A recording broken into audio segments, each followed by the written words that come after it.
What if I told you that the world's biggest drug lord once had a real shot at controlling an entire country? In the early 1980s, Pablo Escobar wasn't just running the drug trade, he was on track to run Colombia. For a moment, it truly looked like he might pull it off. Before he became known as the king of cocaine, Escobar was just a man from Medellin trying to make a living. He started with small-time smuggling and later moved on to selling cocaine to the United States. By the late 1970s, his business was booming. His cartel controlled nearly 80% of the world's cocaine trade, making him one of the richest criminals in history.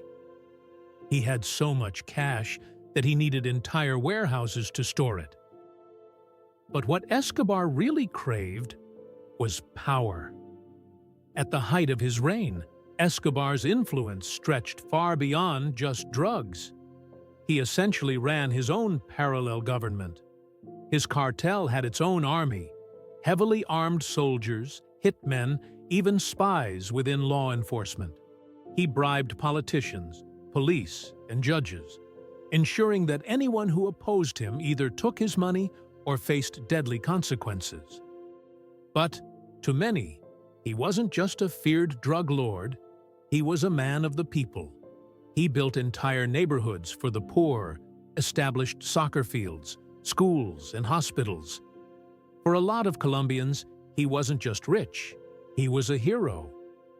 In 1982, he made his boldest move yet by running for office. And believe it or not, he actually won a seat in Colombia's Congress. This wasn't merely a political play.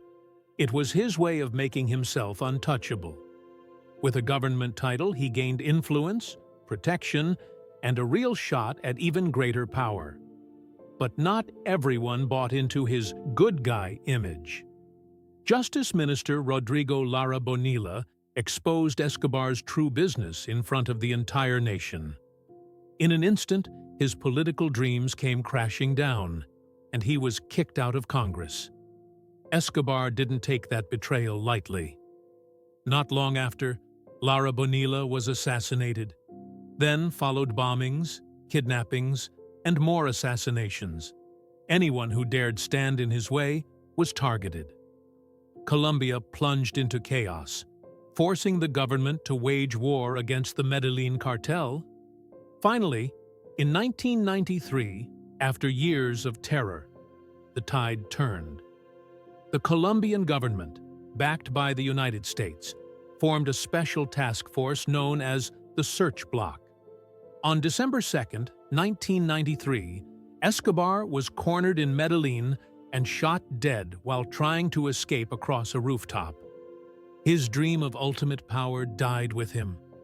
Escobar is gone, but his legacy still haunts Colombia.